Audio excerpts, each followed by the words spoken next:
Bepushtlik, ko'pgina juftliklar 10-15 yilgacha, balki undan ham ko'p ginekologga qatnab bepushtlik sababini aniqlashmaydi.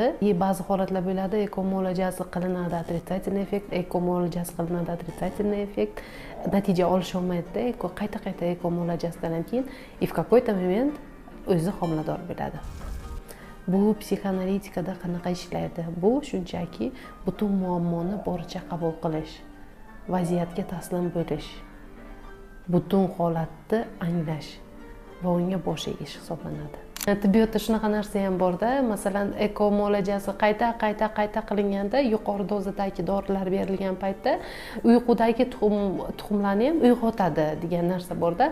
Surunkali embrionlarni qayta ekish ham o'sha ekish natijasini samaradorligini oshirishiga imkoniyatlar topiladi-da. Ilmiy tarafdan ham tasdig'i bor bu narsani-da.